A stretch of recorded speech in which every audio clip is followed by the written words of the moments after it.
Everyone ready?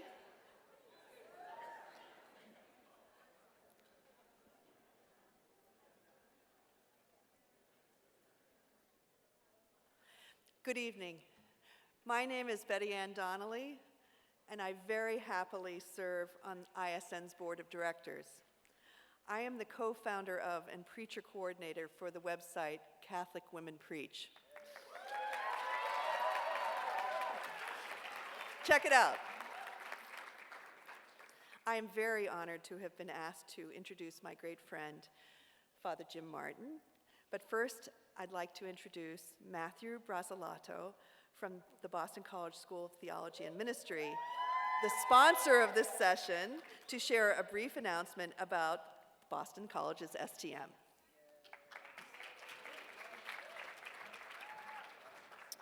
My name is Matthew, and I am a graduate student at the Boston College School of Theology and Ministry. After college, I knew that I wanted a diverse and inclusive environment to study theology in. BCSTM was that place for me. All are welcome, and the diversity of Christ's body is treasured. To learn more about our programs at Boston College STM, including a special course this summer about LGBTQ ministry, or to sign up for our networking lunch on Sunday, come by our table. We'd love to meet you. Thank you.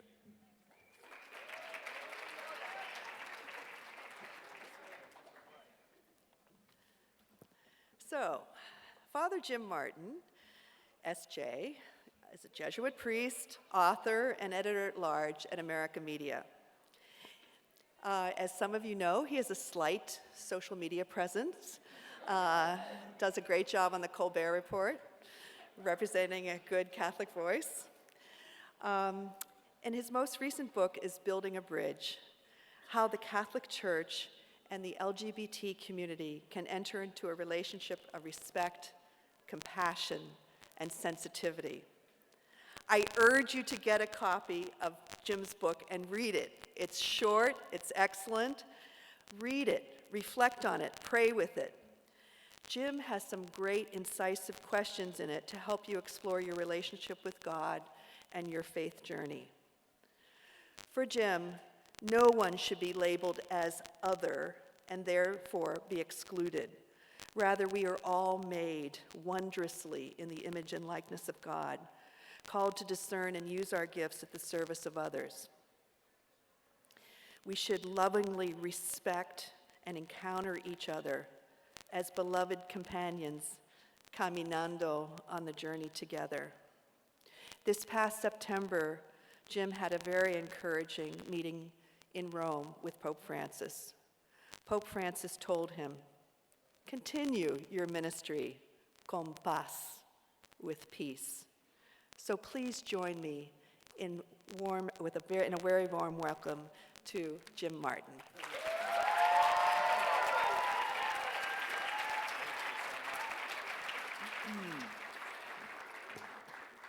Thank you so much. Let me take my watch off. I don't want to go over the 3-hour limit they gave me. I'm going to do something that I've never done before, which is I'm going to scrap some of my talk, having listened to Sister Peggy, and talk a little bit more personally about my journey with this ministry. Is that okay with you guys? Yeah, I think it's just more what is called for now. And I'll get to the rest of the talk later. I'll tell you a funny story. As Betty Ann said, I got the chance to meet the Pope, or as I said to a friend of mine, I met the former Jesuit provincial of Argentina last week. And before I met him, we had a general audience in this committee that I'm a member of called the Dicastery for Communication at Rome, which is why I was in Rome. And he gave us a talk in Italian, and it was a big group of people, about as big as this group. And my Italian is not so great. And so he kept using the word authentic, authentic, authentic. And after the talk, I thought, well, I think I kind of got most of it. And so I said to someone afterwards, well, I thought it was so great. I was, look how much Italian I know. I said, I thought it was so great the Pope was encouraging us to use the word authentic. And this Italian guy said, no, he was saying how much he hated that word. Sounds like, all right, well, it's a good thing I don't work in the Vatican. But he is authentic, and I thought I'd like to be authentic with you tonight. So I am not as old as Sister Peggy, but I hope I have half the energy that she does when she is 80, when I am 80. I'm 58, and I grew up in the 1960s and 1970s, which means if you watch, the Brady Bunch, that was kind of my life. And when I was growing up in high school, I told some guys from Regis High School this a year or two ago. It would have been, and maybe you guys have a hard time, maybe you accept this or can appreciate this. It would have been unthinkable for anyone in my high school class to come out in any way or even intimate that they were gay or lesbian, right, or bisexual. The idea of transgender really didn't even exist. I was talking to the kids from Regis. They have a GSA called, it's Spectrum, right? Spectrum. And I said, I couldn't even imagine what would have happened. I mean, if it was a boy, he would have gotten beaten up, certainly. He probably would have had to leave school. So that was I was in high school in 1978. I went to the University of Pennsylvania.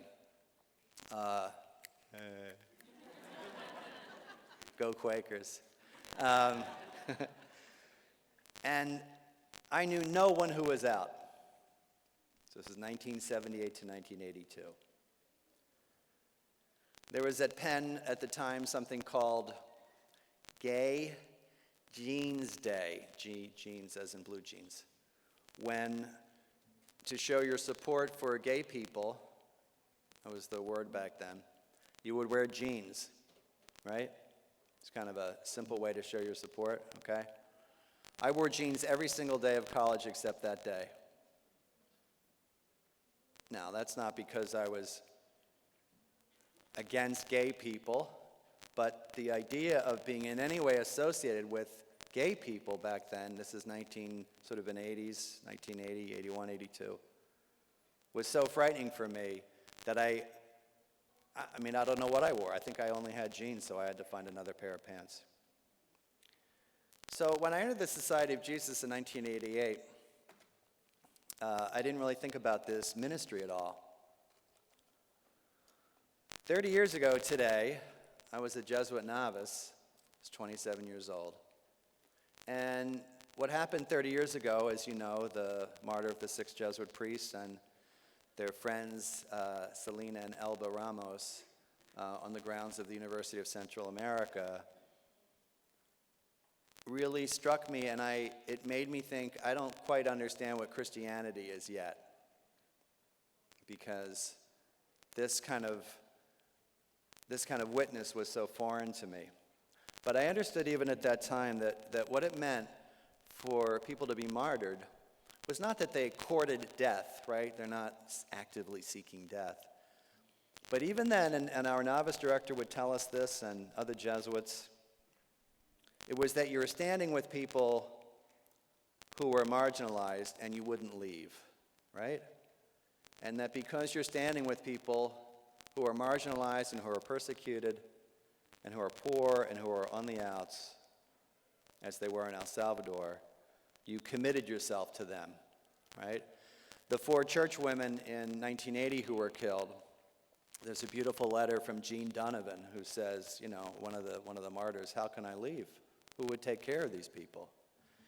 And I would say that there were times in my Jesuit life where I felt like I was really called to stand with people who were on the margins. I worked with refugees in East Africa for 2 years as a Jesuit, a young Jesuit, and that I felt was a place to stand with people on the margins.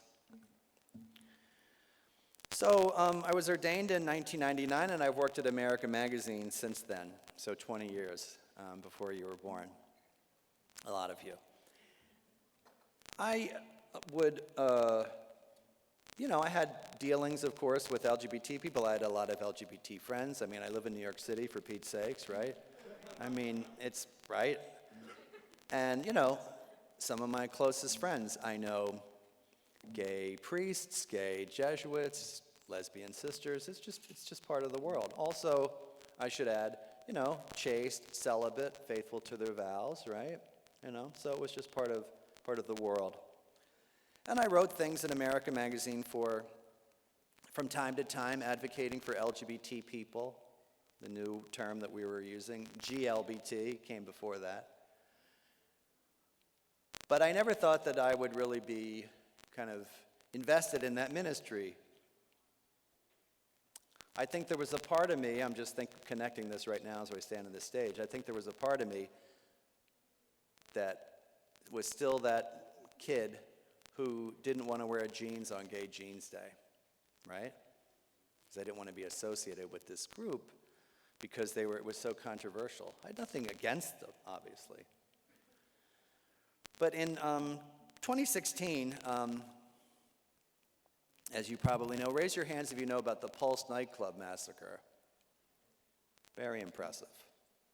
So in 2016, 49 people were killed in a gay nightclub in Orlando, Florida.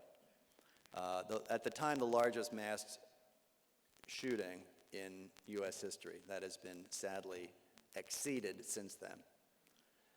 And so I'd worked at America Magazine for 20 years, 15, 20 years, and I knew the media pretty well. And I knew the bishops pretty well, and I knew individual bishops and cardinals, and it's just kind of part of the deal. And I also knew that in any other time when there was any sort of tragedy, natural disaster, shooting, God forbid, the U.S. bishops and the local bishops like that would come out with a statement. It happened the other day in that awful shooting, right? Yesterday or the day before. Like that, the bishops come out with a statement. The local bishop comes out with a statement. The U.S. Bishops' Conference comes out with a statement. And they will say, we stand with the people of, boom, this place, this place.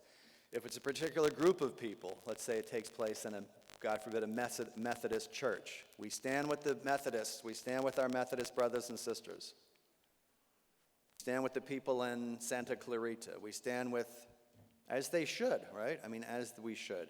Because as Sister Peggy was saying, right, we're all brothers and sisters, God lives in you, God lives in me, we're connected that way. But I waited in vain for the bishops to come out and make some sort of statement about Pulse. I couldn't believe it. When the USCCB, the U.S. Bishops' Conference, finally came out with a statement, it was a 2-line statement that did not mention the word gay, and certainly not LGBT. I looked online for different silence. I couldn't believe it. This is 2016. And I thought, even in death, these people are invisible to the church. The fact that someone would come in and shoot them was not enough to rouse some of the church leaders to mention the word gay. I couldn't believe it, and I was kind of angry. So I did a Facebook post, a Facebook video. I got a lot of hits.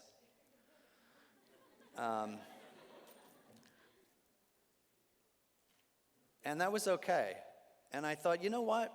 I think it's time to kind of step out and start advocating for this poor group of people in the church. So, and this is important for particularly people who are going to a Jesuit school to know, and a lot of my Jesuit brothers are here who know this. I asked for formal permission from my Jesuit superior. I take a vow of obedience too, right? And I knew this was controversial. To accept an invitation from a group called New Ways Ministry that advocates and ministers to LGBT Catholics. I knew the talk was kind of controversial, but I wanted to have permission, so I got permission from my Jesuit provincial, that's the regional superior in New York, and the Jesuit provincial in Baltimore, where the talk was going to go. So I wrote this talk, which was very simple, and it was based on the Catechism, which calls for respect, compassion, and sensitivity for LGBT people, or for people of homosexual orientation. I also suggested that it might be good to look at the gospel once in a while, to see how Jesus treated people who were on the margins. And we know how Jesus treated people who were on the margins. He went to them first. So if you think of someone like Zacchaeus, remember Zacchaeus, the short guy, short in stature? The crowd prevents Zacchaeus from encountering Jesus because he can't see over their heads. And I pointed out, how often does the crowd, how often do we get in the way of someone who has little stature in the church? Zacchaeus is described as short in stature, from encountering Jesus. Zacchaeus has to climb a tree, literally go out on a limb. I know, it's kind of cheesy. But that's what he does, to see Jesus. And when Jesus goes through the town, he points to this guy, Zacchaeus, who's the chief tax collector. And so people would have disliked him a great deal. And says, "Hurry down, I must come to your house." Zacchaeus comes down with joy because he's been marginalized probably his whole life. Comes down with joy, which is how LGBT people feel when they're finally welcomed into the church. And then, my favorite line in the story, "And all who saw it began to grumble." Just go online, you know? An extension of mercy to people on the margins always makes some people very angry. I talked about that. I talked about the Roman centurion. Roman centurion, remember him? Comes to Jesus, he says, "My servant is sick." Jesus says, "I'll come to your house." No, no, no. The words we say every day in Mass, "I am not worthy for you to enter under my roof." And Jesus says, "Never in Israel have I seen such faith." The guy's a pagan. Jesus doesn't say, "You sinner, you terrible person. You know, come back after you're circumcised," right? That would have probably changed things a little bit. The soldier would have said, "Well, he's not that sick. He'll be all right." So the point was, how does Jesus treat people on the margins? So I wrote this talk. It turned into a book called Building a Bridge. And frankly, I thought it was pretty mild. You know, I thought it would be, I know everybody laughs when I say that. I thought it would be like a resource for parishes.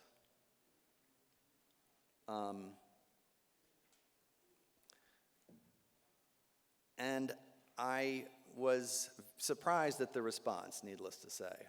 The book doesn't challenge any church teaching. It doesn't talk about same-sex marriage. It doesn't talk about anything that's other than just being kind to people and welcoming them and treating them with dignity. But I gave a talk in Boston at a parish called St. Cecilia someone loves it. Is that you're from Boston? Yeah. I could switch my accent if you want now. I do a wicked good Boston accent. You don't? That's so funny. Anyway, so St. Cecilia in the Back Bay, I'd just been there 6 months before, and I thought, no one's going to come to this thing. And it's a very LGBT-friendly parish. We had 700 people, standing ovation. People were crying. And I just thought, what is that about?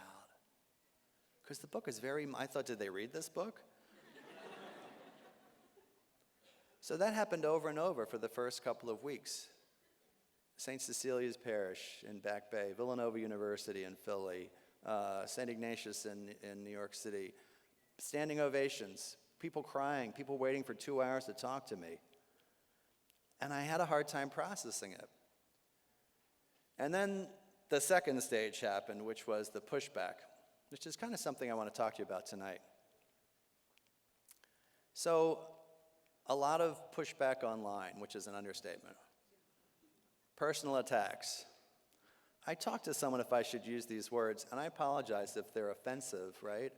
I'm not using them to offend people, but just to tell you what people have called me: faggot, pansy, fairy, sodomite, heretic, apostate, on and on and on. Online, it was kind of shocking. And I thought, again, all in the crowd who saw it began to grumble. And I thought, the same thing happens. And it's not Zacchaeus, it's the LGBT person.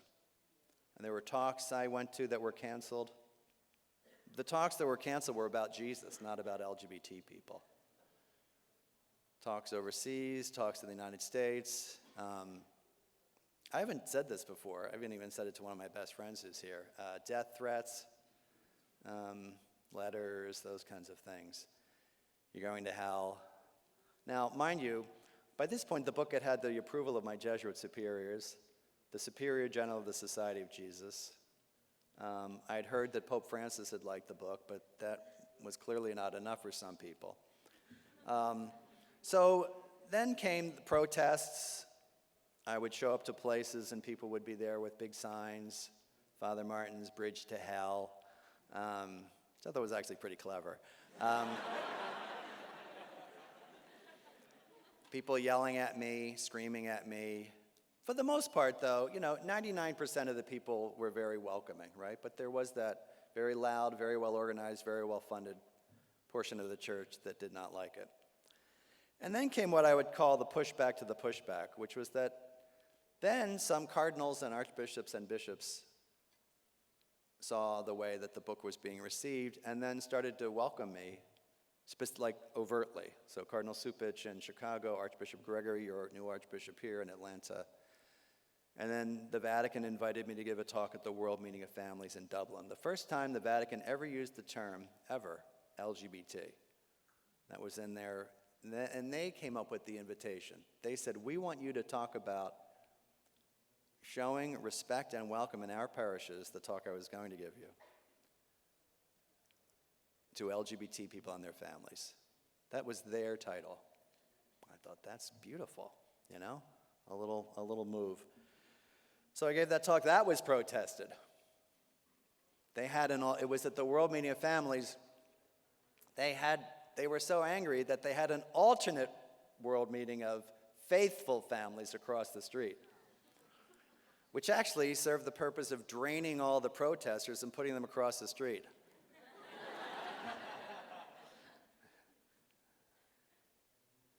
So it's been a surprise to me. And then, as Betty Ann was saying, I spent 30 minutes with the Holy Father. And I can't tell you too much of what we talked about. He asked me not to talk about it publicly. I know this is being live streamed. I can tell you guys afterwards. No, I can. He said, you can tell groups and individuals. But I will say this. He spent 30 minutes with me. They put it on his schedule, his public schedule. That's how they communicate something. They had a photographer there. And we talked about LGBT Catholics and their joys and their struggles. And I told him stories. And he was very attentive.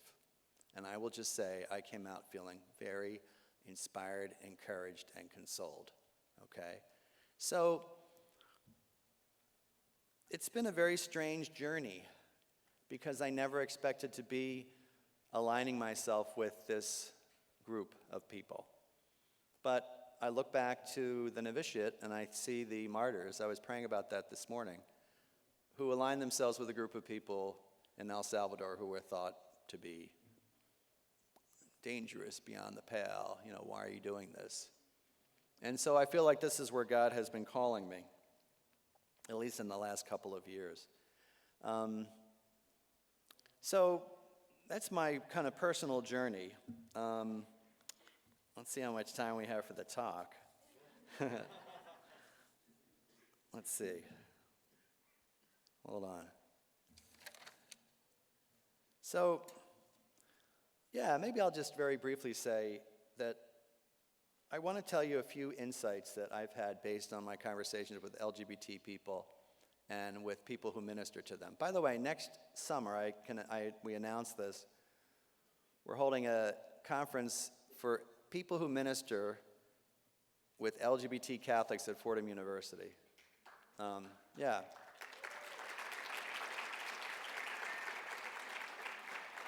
It's going to be called, also kind of a cheesy title, Outreach 2020.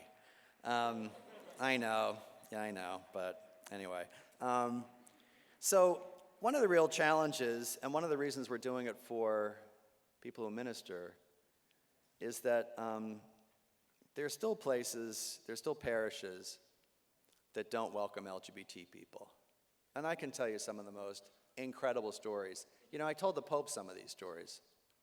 One story I heard just last week. Now, I would imagine that most of you guys are pretty open-minded and stand with your LGBT brothers and sisters. By the way, I would say if you're not, you should. Now, I know it depends on what school you're in. I know that from talking to people. I do know that. What high school, what college varies dramatically. It varies depending on what town you're in, who the president or principal of the school is, who your bishop is, right?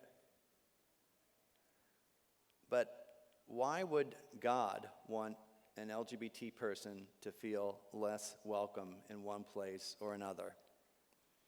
I mean, do you think Jesus wanted someone in Jericho to feel less welcome than someone in Jerusalem? Do you think Jesus wanted someone in Bethsaida to feel less loved than someone in Bethlehem? That's a scandal to me. So the question is, what helps our parishes? Oh, I wanted to tell you the story I heard. What I started to say was, it might be hard for people in this room. I sometimes say this to priests. It might be hard for people in this room, people who are interested in social justice, as you all are. I mean, why else would you take the red eye from LA? By the way, I give you a lot of credit for people who took the red eye, and you're still awake. So you might have a hard time understanding this or really accepting this, but these kinds of things do happen. A woman told me that she went to her pastor and came out as a lesbian. She's not in any sort of relationship. And the pastor said to her, quote, "Well, I'm sorry to hear that, because I've been praying my whole life that I would never encounter a gay person." So, cruelty doesn't end at the doors of the church, though. Last year or 2 years ago, a woman contacted me through Facebook and said, "Do I know any compassionate priests in her diocese?" Because she was a hospice worker, and the local priest assigned to the hospice where she worked was refusing to anoint a man because he was gay and dying. So, did I know anyone in her diocese? So you hear these stories all the time. So is it surprising that LGBT Catholics feel like lepers in the church? Lepers. The same is true for families. The mother of a gay teen told me this incredible story. Her son had been estranged from the church from age like 15 to about 21. And he decided to come back, right? Like after 5 or 6 years, to give the church another chance. So they decided that it would be Easter. So he comes back on Easter, sitting next to his mom. Mom's really happy. Priest gets up, preaches the gospel story, right? The risen Christ appearing to Mary Magdalene. And you know what he preached on? Same-sex marriage. Kid let go of the mother's hand, walked out of the church. But there's also stories of grace. I've heard some amazing stories of people feeling welcome in the church. One kid came up to me and said the first person he came out to was a priest who said to him, "God loves you and your church accepts you." And the kid said to me, he said to me twice, "That literally saved my life." He said, "Do you understand what I'm saying to you?" He said, "That literally saved my life." So we should rejoice that more and more Catholic parishes are places where LGBT Catholics feel at home. And we should rejoice, I think, in two trends that are happening. One trend can be summarized in 2 words: Pope and Francis. So I want to tell you something to give you guys hope. Because, when I was at Regis in New York, some of the kids said to me, "We're really frustrated that this isn't moving more quickly." And I said, look at what Pope Francis has done. He has appointed bishops who are more open and more welcoming. Cardinal Joseph Tobin, who's the Archbishop of Newark, had a welcome mass for LGBT people 2 years ago. Pope Francis is the first pope ever to use the word gay publicly. He has said that he has gay friends, and I know he has gay friends. He said to a friend of mine, God made you that way. He has talked about gay people as people that are part of the family, people who should be welcome. And something that seems very minor but is actually very important. Pope Francis, a month ago, created, as they say, 13 new cardinals. I hate to make this focus on me, but one of them was the Archbishop of Bologna, a guy named Matteo Zuppi. Great name. It's Zuppi, I was told, not Zuppi. He wrote the Italian language introduction for my book. And I said to someone, isn't it interesting that happened? You know what they said? Oh, it's not interesting. That would have disqualified him 10 years ago from ever being a cardinal. So we need to look at what the Pope is doing and how things are changing in the church. The second trend is a little easier to understand, which is that as more and more people come out and more people are open about their sexual identity, right, their gender identity, more and more families are affected. As more and more families are affected, more and more parishes are affected. As more and more parishes are affected, the church is affected, and things change. So there are these trends. And even if the first trend stops, say the next pope does not decide to appoint people that are so open, right? And that could happen. The second trend will not stop. So things are moving. And as I said, we should rejoice that more and more Catholics are finding themselves in open parishes. My own community in New York, my Jesuit community, is right next door to this parish called St. Paul the Apostle, which has one of the most active LGBT programs in the world. The ministry is called Out at St. Paul. I don't know why people always laugh at that, but people always laugh at that. Maybe it's a silly name, Out at St. Paul. Anyway, OSP as they call it. And they sponsor retreats, Bible study groups, speaking engagements. At every 5:15 Mass, when the time comes for parish announcements, an LGBT person gets up in the pulpit and says, hi, my name is Jason, or Jorge, or Marianne, or Joan, and I'm a member of Out at St. Paul. If you are lesbian, gay, bisexual, or transgender, you are welcome here. Here are the events coming up this week. But as I said, much of the spiritual life of LGBT Catholics depends on where you happen to live. Right? Now, you can live, for this talk, I'm showing you groups, LGBT Catholic groups in different parts of the world. So if you're here, this group, Fortunate Families, you're in luck. Right? If you're the parent or if you're an LGBT person, you're in a big city with an open-minded pastor, you're in luck. But if you live in a less open-minded place or your pastor is homophobic, either silently or overtly, you're out of luck. And the way that Catholics are welcomed or not welcome in their parish heavily influences their outlook on not only the church, but on their faith. So what helps a parish be more welcoming and respectful? Let me just look at a couple insights. And maybe these are things for maybe some of the few people in the audience who are still questioning or still homophobic or still wondering if this is really a problem. So let me just give you 6 insights. First, they're Catholic. Okay? Might sound obvious, but we all need to remember that LGBT people and their families are baptized Catholics. It's not a question of making them Catholic. They're as much a part of the church as Pope Francis is, their local bishop, or me. So the most important thing that we might be able to do for LGBT Catholics in our schools, our Jesuit schools, our Catholic schools, is to welcome them into what is already their church. It's not your church, it's their church, right? It's our church. Second, really important, they don't, by the way, this is from the last one was from St. Francis Xavier Church in New York. So that's the family of the the young gay man in the middle.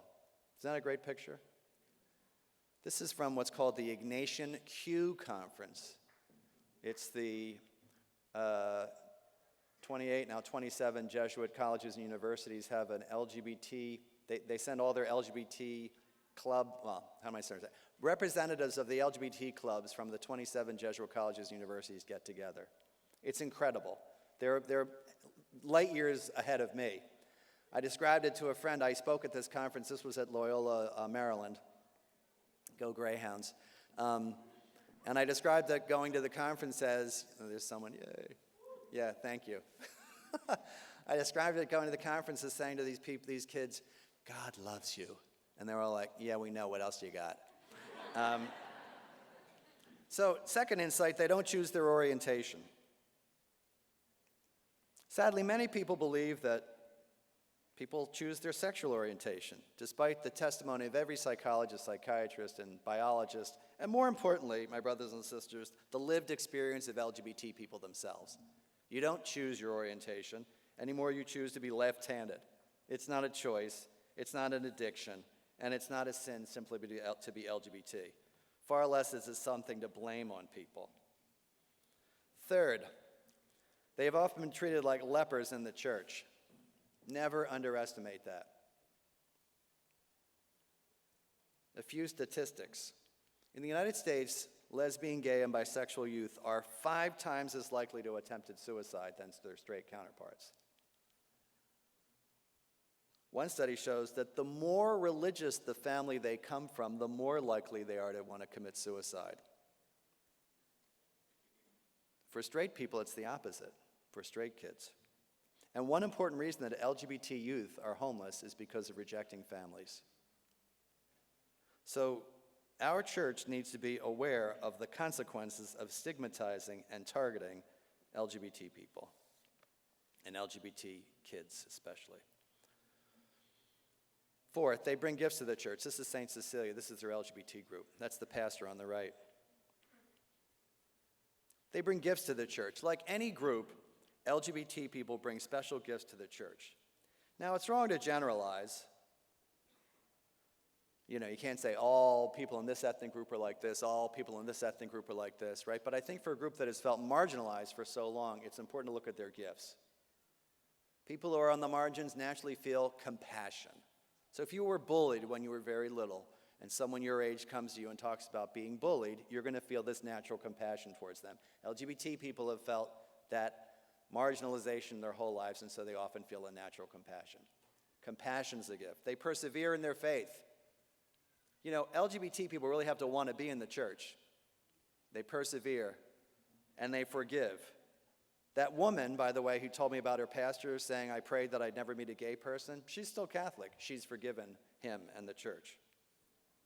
In fact, recently, some American parishes and some schools have fired LGBT people after they were legally married. I'm sure you've heard of this. And something about these situations has always mystified me. Every time I'd hear these stories, it would always be about the most beloved teacher, the most beloved pastoral associate, the most beloved counselor. And you know, I work in the media, and I thought, well, that can't be right. How could they all be the most beloved teacher? But then it dawned on me.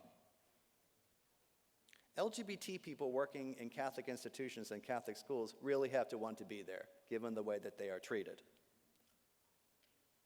They stick with their ministry and their outreach to kids like you despite years of feeling rejected. That's why they're the most beloved. It's the same with LGBT parishioners and Catholics. They have to really make a conscious decision. So when you think about those people, you might feel the same way Jesus does when he saw the Roman centurion, amazement at their faith. 5, they long to know God. This is an LGBT retreat in New Jersey. I showed this picture at the World Meeting of Families in Dublin, and I must have had 12 people come up to me and say, was that an LGBT retreat? That's how foreign it was to some people overseas. They long to know God. Like many Catholics, LGBT people struggle with various aspects of church teaching, like many Catholics do. But most aren't as focused on those parts of the tradition as people think. Most want something simpler. What do they want? They want to know that God loves them. They want to experience community in the church. They want to experience the Holy Spirit through the sacraments. They want to hear a good homily for once in a while, you know? Treat them like that. Not as protesters, but as parishioners. Not as opponents to the church, but as brothers and sisters. Finally, a last insight. This is from the Ignatian Q Conference, that beautiful picture. God loves them. So should we. Right? I don't mean I don't mean the kind of love you find online. Stingy, grudging, judgmental, half-hearted, cold, conditional. I mean love, which is the same thing it means for anybody. Celebrating them when life is sweet, celebrating with them, suffering with them. That's the word compassion. Compassion is to suffer with, suffering with them, being with them, standing with them. Loving them like Jesus loved people on the margins. Remember how Jesus loves people on the margins. He loved them first. Because for Jesus, there's no us and them. There's just us, right? Jesus was about bringing people from the outside in. And who is on the outside of our church right now, and in many places in our society, on the outside, the LGBT person? And overseas, it's even worse for many people. Sometimes it's better, like in Western Europe, it might be better. In many countries, you can be executed for same-sex relations. Right? This is a place where the church, I think, needs to start to stand. By the way, the other day, Pope Francis, just 2 days ago, said that when he hears about persecution of minorities, he talked about Jews, the Roma people, and as he said, people with homosexual orientation, LGBT people, he said he thinks about Hitler. That's how he feels. And in some places, this is the way people are talked about, and it leads to people being beaten, arrested, and executed. It's legal to execute LGBT people in some places. So these are the people on the margins. This is how Jesus treats people. He goes out. He brings people from the inside, the disciples, out. And he brings people from the outside in. So I would say to you, I didn't expect to talk, as I said, as personally as I did at the beginning. I would say to you this.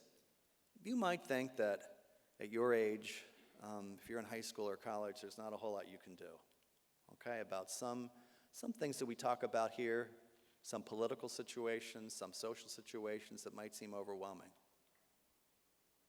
But I would say if you know any LGBT kids, especially these days, any trans kids, you could save a life. You could save a life by loving that kid, that friend. You could save a life just by being that kid's friend. You know, in the Catholic Church, we are fond of, and we should talk about being pro-life. Right? I'm pro-life, right? And that includes the lives of LGBT people. The Catholic Church should stand up for these people, particularly in countries where their lives are endangered. But we, all of us in this room, can stand with them here, at a place where suicide is so high among LGBT kids, at a place where their families still reject them, at a place where their parishes still reject them, at a place sometimes when even their schools reject them. So I would invite you to be pro-life across the board, which also means being pro-life for your LGBT brothers and sisters, because this is what Jesus would do. And if we're not trying to be like Jesus, what's the point? Thanks very much.